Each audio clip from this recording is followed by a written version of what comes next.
नमस्कार। जय गौ माता। आज का नया विषय हमारा हमेशा की तरह स्वास्थ्य को लेके ही है और हमारी कोशिश यही होती है कि हम वो सारी चीजें आप लोगों तक पहुंचाएं कि जिनके बारे में ज्यादातर लोगों को पता नहीं होता और उनको वो अपने जीवन में अपनाकर खाकर या कर कर बीमार होते हैं। तो आइए, अब ऐसी कुछ चीजें हैं जो हम गर्मियों में नहीं करनी चाहिए या गर्मियों में नहीं खानी चाहिए। तो आइए अब हम बात करते हैं कि ऐसी कुछ चीजें हैं, कुछ ऐसे फल हैं, कुछ ऐसी सब्जियां हैं और कुछ ऐसे मसाले हैं जो हमको गलती से भी भूल कर भी गर्मियों में नहीं खाने चाहिए। कुछ ऐसे फल भी हैं। तो जानते हैं, गर्मियों में हमें सब्जियों से लेके हम चलते हैं कि गर्मियों में हमें भूल के भी ये कोशिश करनी चाहिए कि हमको गर्मियों में आलू, बैंगन भूल कर भी नहीं खाने चाहिए। दालों में मसूर भूल कर भी नहीं खानी चाहिए। मसालों में आपका गरम मसाला भूल कर भी नहीं खाना चाहिए। तेज पत्ता भूल कर भी नहीं खाना चाहिए।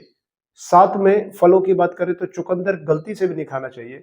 चुकंदर है, साथ में जो है आपका अदरक है, गाजर, मूली, ये बिल्कुल भी नहीं खाने चाहिए।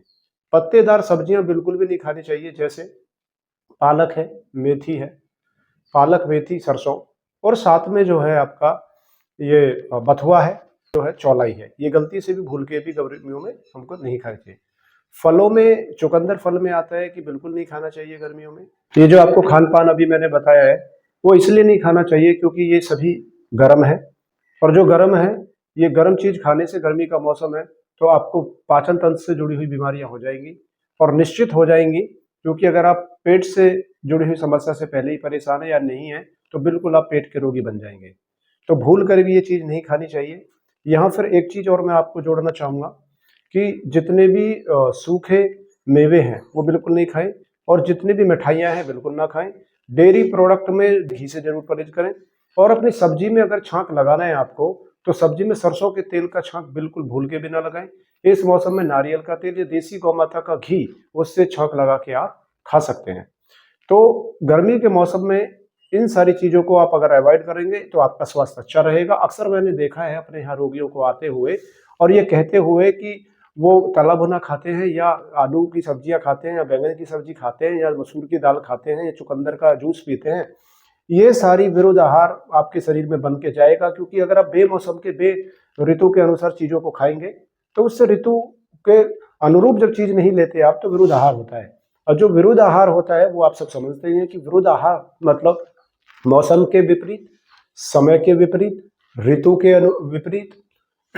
इससे होता क्या है कि इससे ये होता है कि जब विरुद्ध आहार शरीर में गया तो सबसे पहले आपका वो भोजन पेट में पचेगा नहीं, भोजन सड़ेगा, और जब भोजन सड़ेगा तो वो ब्लड जो बनेगा आपका, यानी कि दूषित ब्लड बनेगा।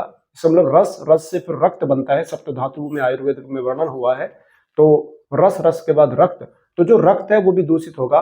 और ध्यान इस बात पे दीजिए कि आज जो मधुमेह की राजधानी भारत को दुनिया में लोग बोलते थे, मधुमेह को पीछे छोड़ते हुए कुछ ऐसे रिसर्च पेपर निकल के आए हैं कि अब दुनिया में कैंसर, भारत को दुनिया में कैंसर की राजधानी के नाम से लोग जानने लगे हैं, क्योंकि कैंसर बहुत तेजी से बढ़ रहा है। और ध्यान रखिए ये बात कि कैंसर का सबसे मूल कारण जो है वो विरुद्ध आहार है, और बहुत सारे कारण, उनमें से एक मुख्य मूल कारण विरुद्ध आहार है। तो अब ध्यान दीजिए, अगर आपने विरुद्ध आहार किया, मौसम के अनुरूप नहीं विपरीत लिया, आपने ऋतु के विपरीत लिया, आपने समय के विपरीत लिया, आपने एक दूसरे की अपोजिट चीजें ऐसी खा ली कि जो एक दूसरे में अपोजिट विरुद्ध है, तो अब तैयार रहिए, आपका रस दूषित होगा, आपका रस दूषित होगा, आपका रक्त दूषित होगा। तो ध्यान रखिए, विरुद्ध आहार बिल्कुल नहीं होना चाहिए। तो आज के लिए बस इतना ही। नमस्कार, जय गौ माता, वंदे गौ माता।